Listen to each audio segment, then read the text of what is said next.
Kami datang kepadamu dengan membawa hati kami yang paling tulus dalam ibadah kami. Kerinduan kami adalah pagi ini perkenananmu turun atas kami.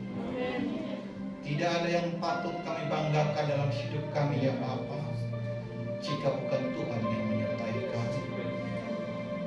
Olehnya pagi ini jamahanmu rindu turun atas kami. Pemeliharaanmu turun atas kami. Kami boleh deklarasikan kami ada sebagaimana kami ada. Itu semata-mata karena kasih. Jauhkan kami dari segala bentuk kemunafikan. Jauhkan kami dari segala bentuk ketakutan. Jauhkan kami dari segala bentuk ketamakan dan kekhawatiran, bahkan paranoid sekalipun. Kami aman dalam tangan Tuhan. Kami aman dalam tuntunan. Dan kami aman dalam kasih. Pagi ini sungguh-sungguh kami rindu mendapatkan guidance surga. Pagi ini sungguh-sungguh kami rindu mendapatkan arahan-arahan oleh karena firman-Mu. Karena segala sesuatunya sudah sangat dekat dan tidak ada alasan buat kami untuk bermain-main di hadapan-Mu. Bapa berbicara, kami siap diberkati. Di dalam nama-Mu yang kudus, Yesus Allah yang hidup, kami berdoa dan mengucap syukur. Yang siap diberkati dengan firman Tuhan, sama-sama kita berkata amin.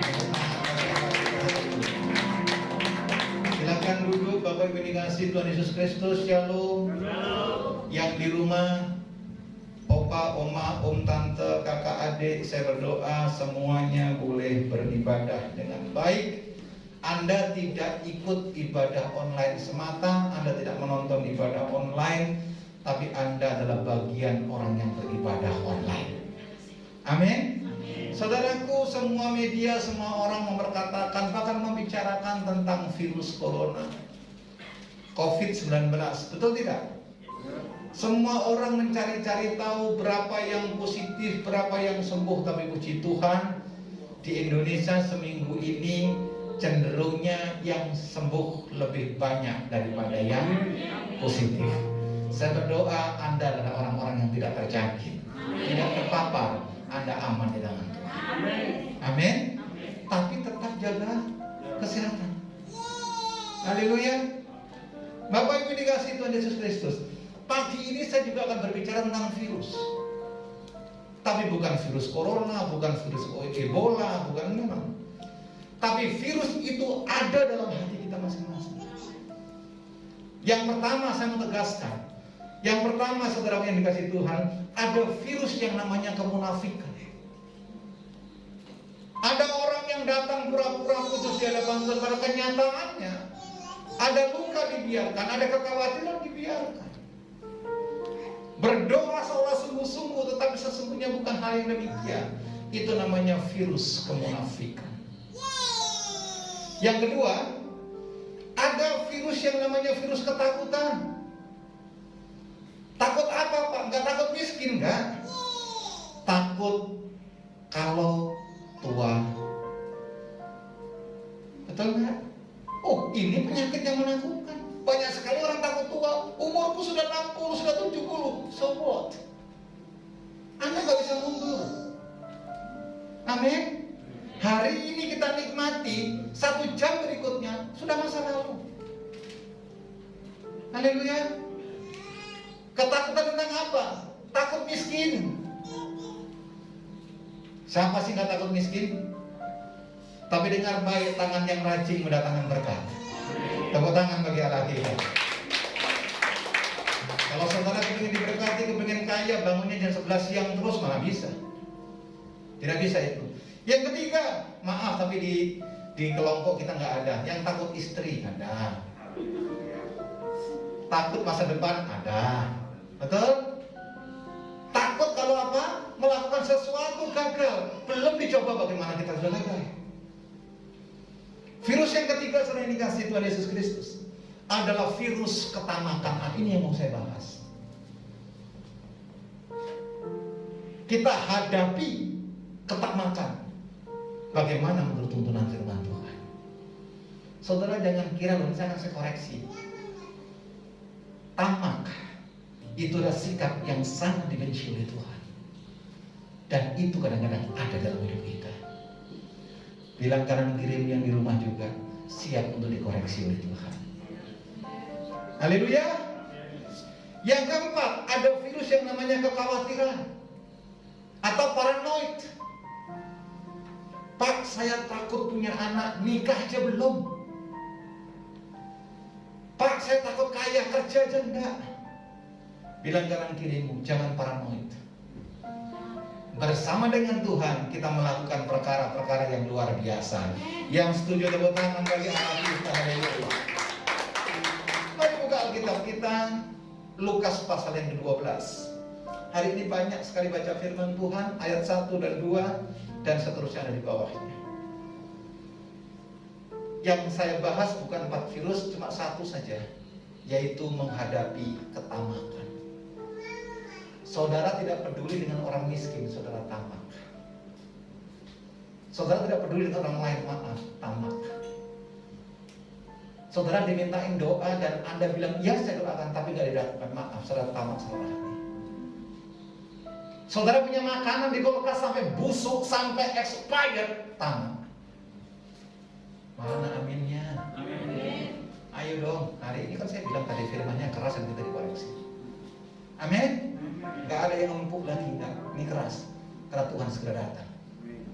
Haleluya. Coba lihat Lukas pasal 12 ayat 1 dan seterusnya. Sementara itu beribu-ribu orang banyak berkerumun. Ingat loh, ketika Yesus baru memulai pelayanannya, begitu banyak orang mengikut dia. Kenapa? Karena fokusnya bukan pengajaran. Fokusnya apa? Mukjizat. Fokusnya apa? Pelipat gandaan. Fokusnya apa? Kesembuhan. Fokusnya apa? Berkat. Tetapi ketika Yesus mulai berbicara pengajaran, akhir zaman dan pengampunan, banyak pengikut yang mundur. Banyak orang pergi kepada Tuhan, banyak orang pergi ke gereja kalau tujuannya mukjizat, jawaban atau sesuatu. Dengar baik, itu tidak kekal. Anda mencari Tuhan, dia sumber segala-galanya. Dia tidak pernah meninggalkan saudara. Tepuk tangan buat Tuhan. Sehingga mereka berdesak-desakan, lalu Yesus memulai mengajar pertama-tama kepada murid-muridnya. Katanya, waspadalah terhadap ragi, yaitu apa? Baca dengan keras. Kemunafikan orang. Siapa orang Farisi, saudara ini kasih Tuhan Yesus Kristus? Siapa ahli Taurat? Siapakah imam-imam yang dibenci oleh Yesus? Orang yang tahu firman, orang yang mengerti nubuatan, orang yang banyak duduk diam seolah-olah ada di rumah Tuhan. Maaf, firman dijadikan blessing, firman dijadikan pembenar atas dirinya, tapi firman tidak menjadi kebiasaan atas hidupnya. Haleluya. Ayo dong yang di rumah, yang di gereja semangat. Haleluya. Pak, ini kan hari kasih sayang, kenapa kebaikan keras? Ini kasih sayangnya Tuhan begini caranya. Haleluya.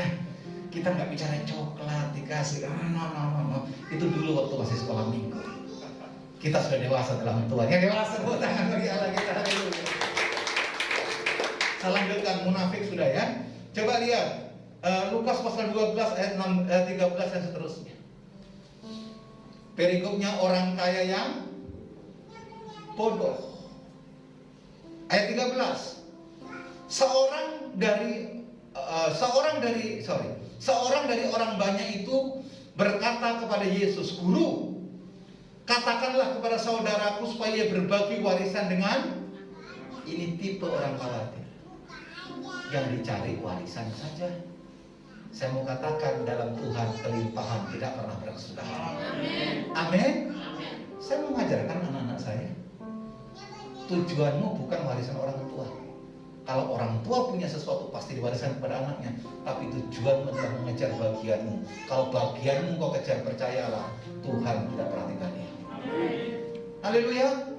Tapi kalau anak sudah diiming-imingi warisan juga, itu bukan warisan yang kekal. Warisi pengetahuan surga. Surga terbuka buat mereka. Haleluya. Ayat 14. Tetapi Yesus berkata kepadanya, saudara, siapa yang telah mengangkat aku menjadi hakim atau pengantara atas kamu. Katanya lagi kepada mereka, berjaga-jagalah dan waspadalah terhadap segala orang sekalipun banyak hartanya, sekalipun kaya, tetapi kalau mentalnya tamak, tidak ada gunanya. Batasi ayat ini, tolong Felix buka Amsal 21 ayat 13. Nanti kita balik ke sini. Amsal 21 ayat 13. Tadi malam saya merenung itu, saya dapatkan ayat ini. Siapa menutup telinganya? Coba-coba yang punya telinga katakan. Yang punya telinga, yang nggak punya telinga nggak usah. Oke, yang punya telinga. Yang di rumah, opa, oma, tante semua punya telinga? Amin. Coba lihat.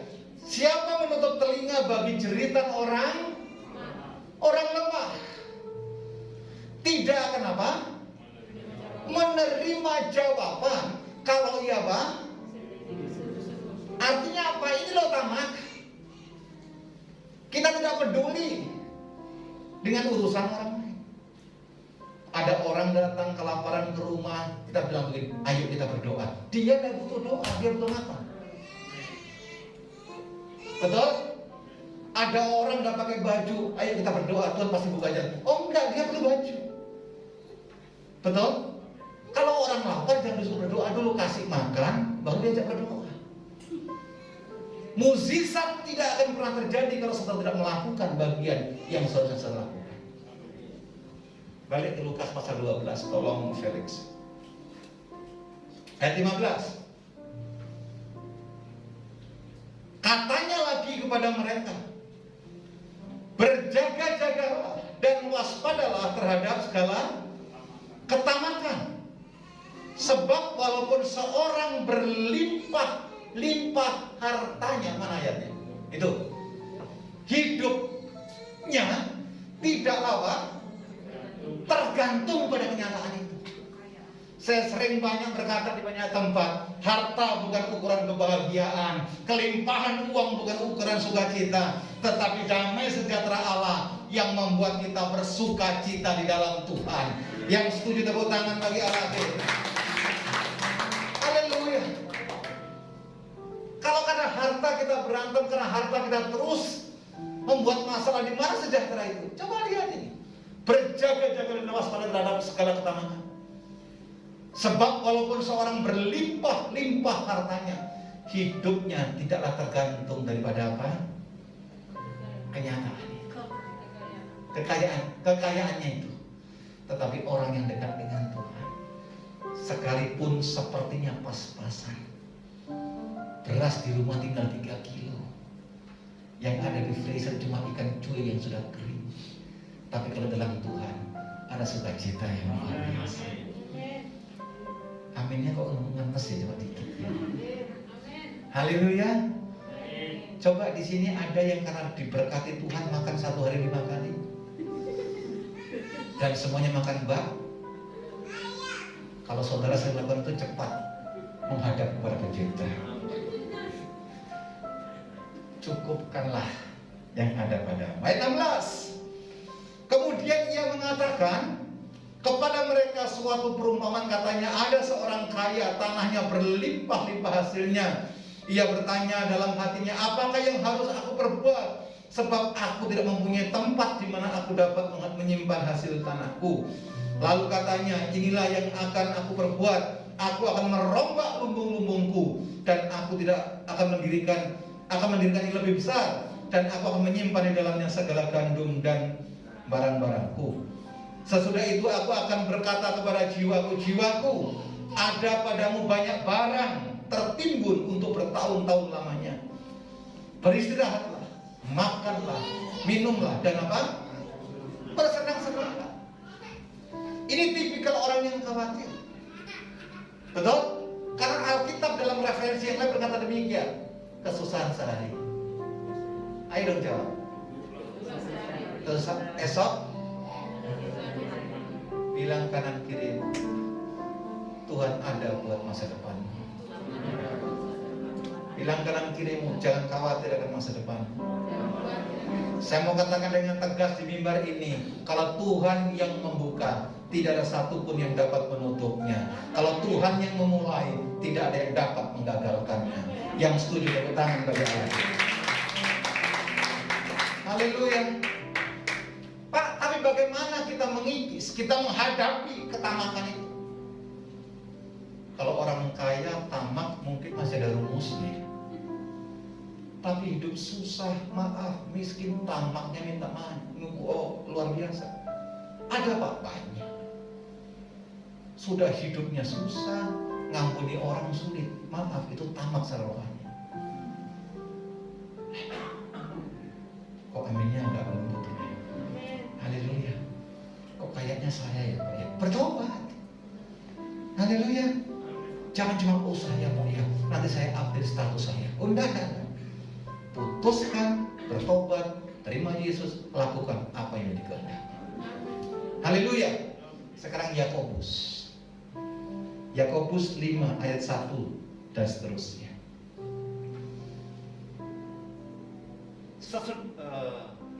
Yakobus 5 ayat 1. Jadi sekarang hai kamu orang-orang kaya. Saya anggap semua yang di hadapan saya maupun yang di rumah semuanya kaya. Betul? Kita tidak meminta-minta. Betul? Kita oksigen tidak beli saja itu udah kaya. Haleluya. Saya lanjutkan. Menangislah dan merataplah atas sengsara yang akan menimpa kamu. Ayat yang kedua. Kekayaanmu sudah busuk dan pakaianmu telah dimakan ngengat. Ayat 3.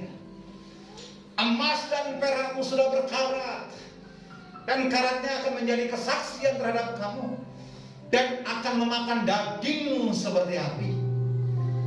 Kamu telah mengumpulkan harta pada hari-hari yang sedang berakhir. Ayat berikutnya. Sesungguhnya telah terdengar teriakan besar, karena upah yang kamu tahan dari buruh yang telah menuai hasil ladangmu, dan telah sampai ke telinga Tuhan semesta alam keluhan mereka yang menyabit panenmu. Ayat berikutnya. Dalam kemewahan kamu telah hidup dan berfoya-foya di bumi. Kamu telah memuaskan hatimu sama seperti pada hari penyembelihan. Ayat 6. Kamu telah menghukum, bahkan membunuh orang yang benar, dan ia tidak akan melawan kamu. Ayat 7. Karena itu saudara-saudara, bersabarlah. Nah, garis bawah ini, bersabar. Petani hari ini tanam padi, bukan besok panen. Nah, ini Bung Domingo sama Yanti ini sekarang sedang berkebun banyak. Kalau hari ini tanam benih terong, besok udah panen. Ada waktunya, bukan? Alkitab mengajarkan kita bersabarlah sampai kedatangan Tuhan. Amin. Sesungguhnya petani menantikan hasil berharga dari tanahnya, dan ia sabar sampai telah turun hujan musim gugur dan hujan musim semi. Ayat 8. Kamu juga harus bersabar dan harus meneguhkan hatimu, karena kedatangan Tuhan sudah. Ayat ini jangan dihapus. Pak, bagaimana melawan ketamakan yang pertama? Pola pikir kita harus berubah.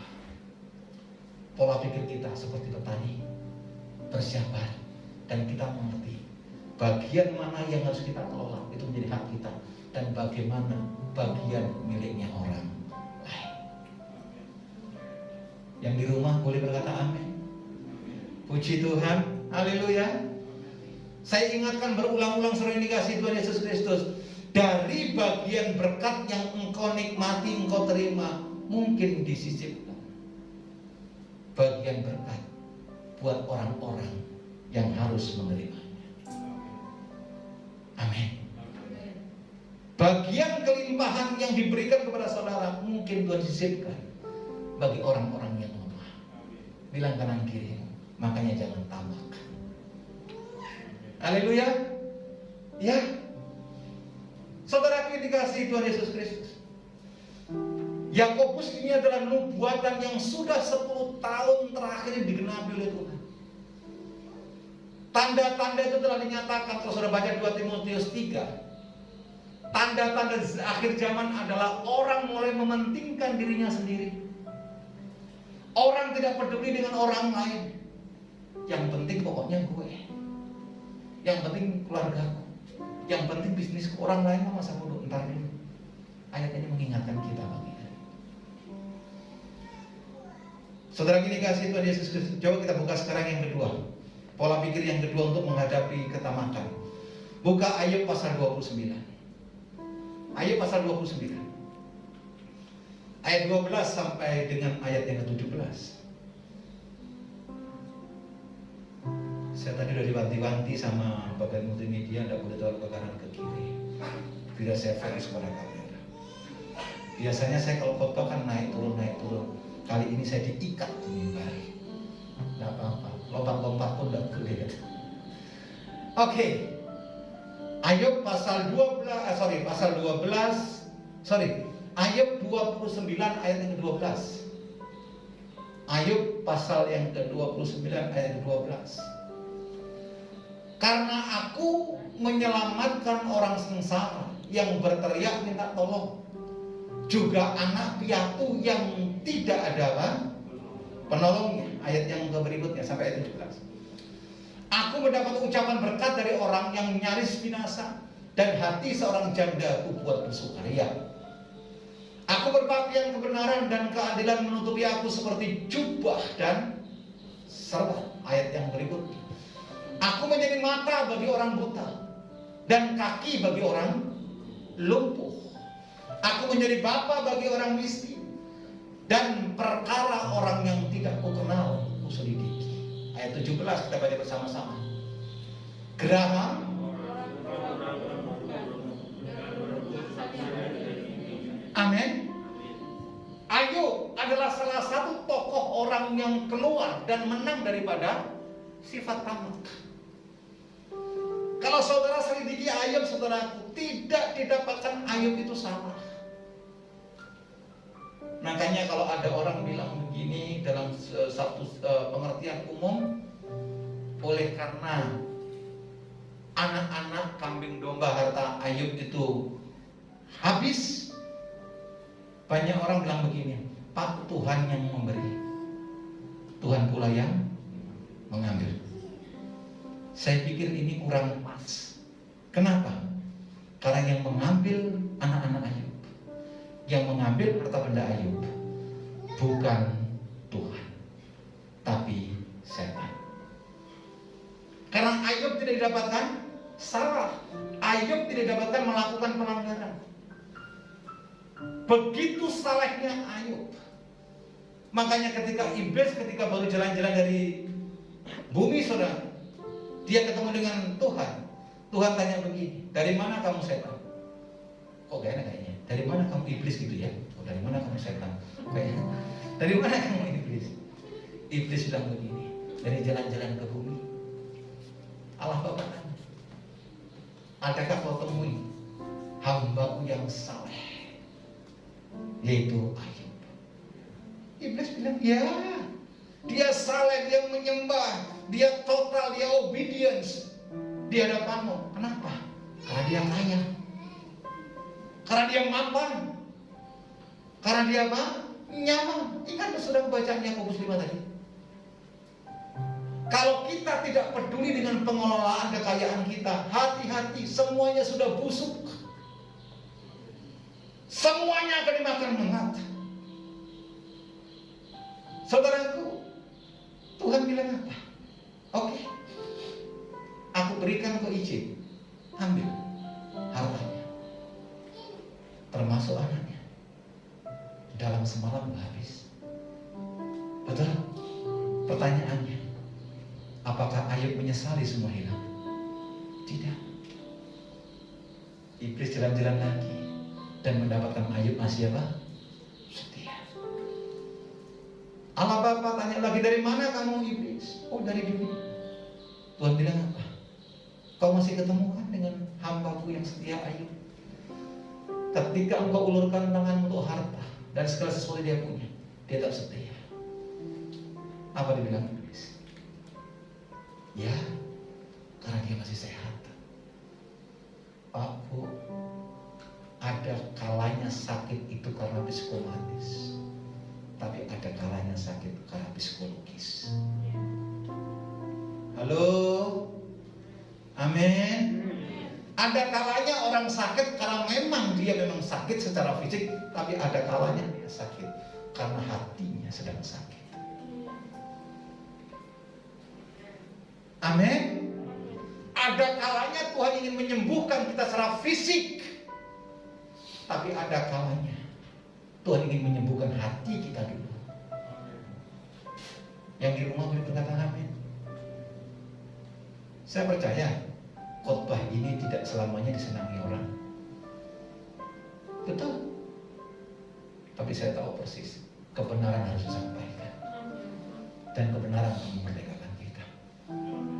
Betul? Ya. Saudaraku, Tuhan bilang begini, oke, aku izinkan. Cobai kesehatannya, cuma satu, jangan ambil.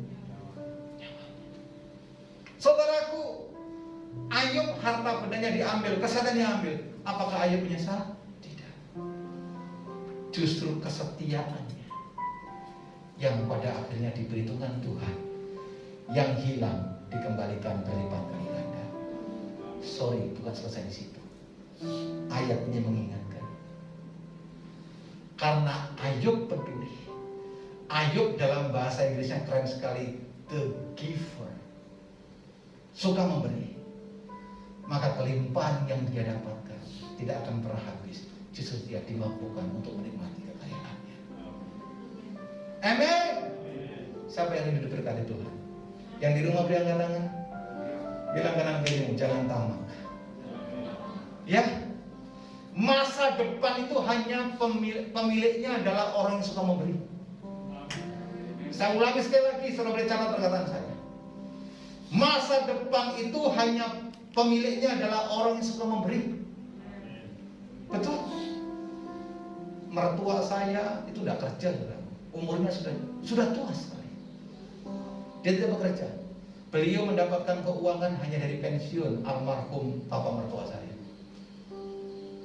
Tapi kalau boleh saya saksikan di hadapan saudara, mertua saya setiap bulan itu ngambil uang pensiun di kantor pos.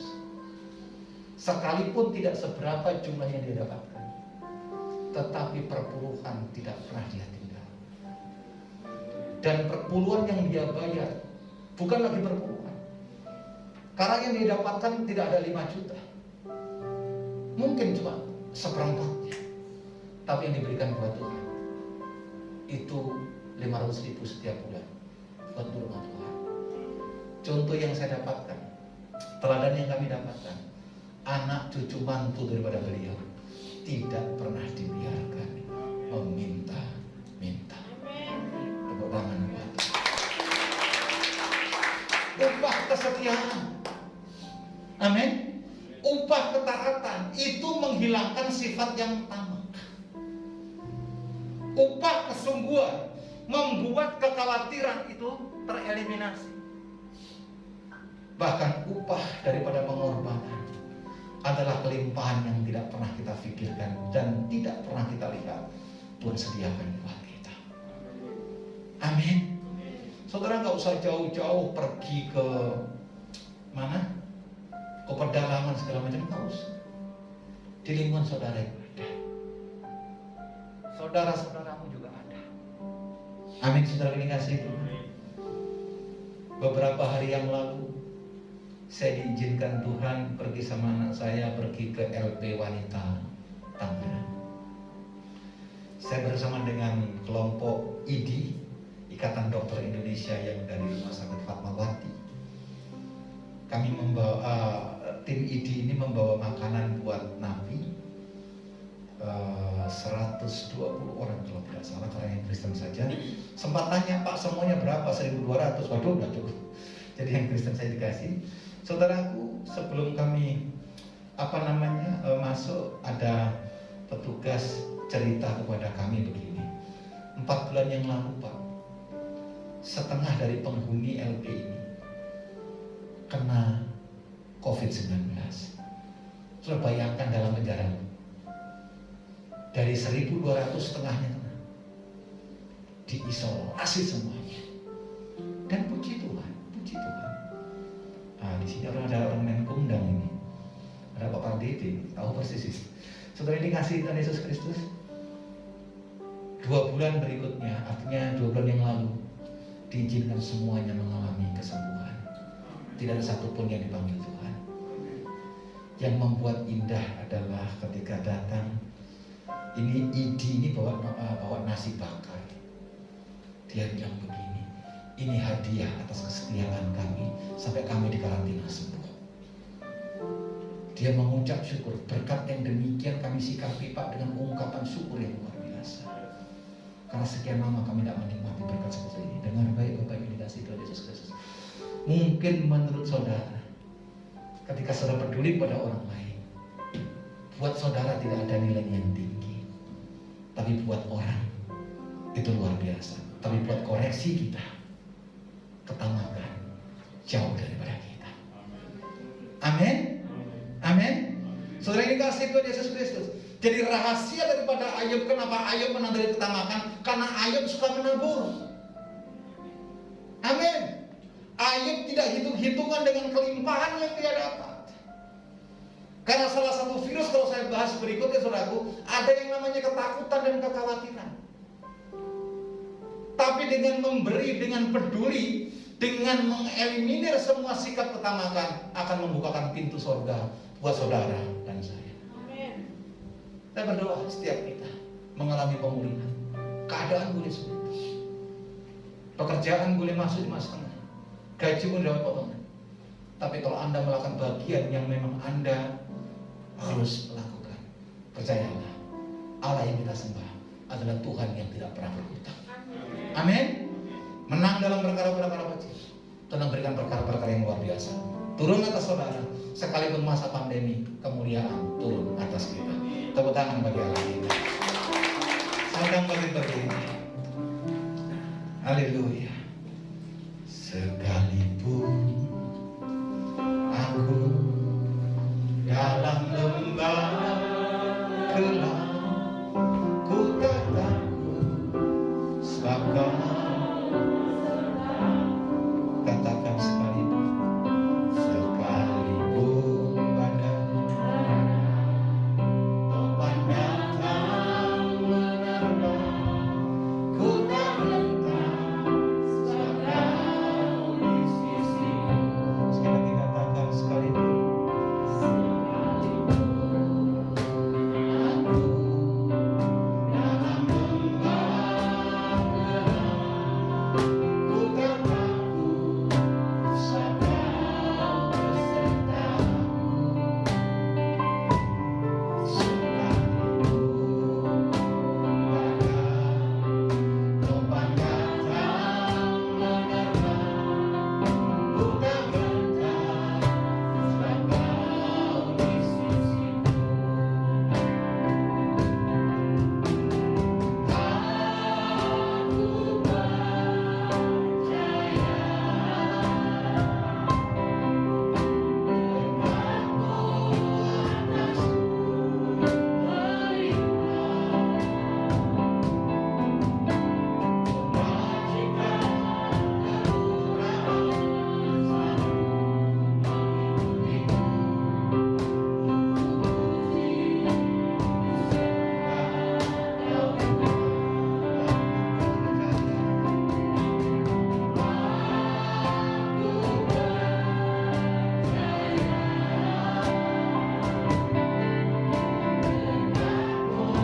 atasku melimpah, kebajikan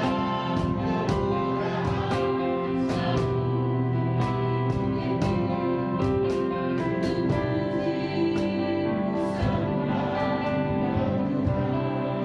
Saudara pasti ingat kisahnya Janda Sarfat ketika tinggal segenggam tepung dan minyak sedikit dibuli-buli. Nabi Elia datang berkata, buatkan kue dulu buat aku. Logika saudara, logika. Mungkin kalau kita hidup di zaman itu pun sulit pilihannya. Untuk dia dan anaknya saja tidak ada persediaan lagi. Tapi yang luar biasa, sifat Tuhan lebih mendominasi kisah waktu itu. Janda itu membuat sepotong kue kecil buat hambanya yang diurapi Tuhan. Apa yang terjadi? Buli-buli selama persediaan masih ada, tidak pernah berhenti minyak itu mengalir. Tempayan sejauh yang disediakan, tepung itu melimpah luar biasa. Sampai musim kering berlalu, janda Sarfat itu dipelihara luar biasa. Mungkin situasi kita sulit hari-hari ini. Mungkin pekerjaan saudara sulit hari-hari ini. Mungkin bisnismu sulit hari-hari ini. Dengar baik, seperti yang dikatakan Yesus dalam Matius 6:23, cari dahulu kerajaan Allah dan segala kebenarannya, segala sesuatu yang ditambahkan buat saudara. Amin. Yuk datang kepada Tuhan. Kita bilang, Tuhan ini aku. Ampuni aku kalau aku pernah melakukan tindakan-tindakan yang mendukakan hati-Mu. Ampuni kami ya Tuhan, kalau kami pernah menyalahi aturan-aturan. Kalau tuntunanmu jelas pagi hari ini, kalau arahanmu jelas buat kami semuanya pagi ini, biarlah kami yang di gereja maupun yang online dimanapun kami berada, kami tidak hanya pandai dan cakap untuk mendengar, tapi lebih daripada itu, mampukan kami menjadi pelaku akan firman. Tuhan, lihat setiap kami, baik yang hadir di gereja maupun yang di online. Engkau tahu kekuatan kami tidak seberapa. Engkau tahu pergumulan kami, Engkau tahu masalah kami, Engkau tahu doa-doa kami, dan Engkau tahu air mata kami. Hari ini aku minta dengan segala kerendahan hati, ulurkan tangan-Mu dan jamah kami, supaya kami mengalami terobosan, supaya kami mengalami pembaharuan akal budi kami. Kami berjanji no turning back dengan masa lalu kami. No turning back atas kebiasaan-kebiasaan kami. Tapi kami mau hidup seperti yang Kau kehendaki, dan kami menjalankan perintah-perintah. Lihat setiap kami ya Tuhan, yang lemah Engkau kuatkan, yang sakit Engkau sembuhkan, yang terikat Engkau lepaskan, yang putus asa Engkau berikan pengharapan. Dalam nama-Mu ada jawaban, dalam nama-Mu ada kepastian, dalam nama-Mu ada sukacita, dan dalam nama-Mu ada kemenangan yang luar biasa. Dalam nama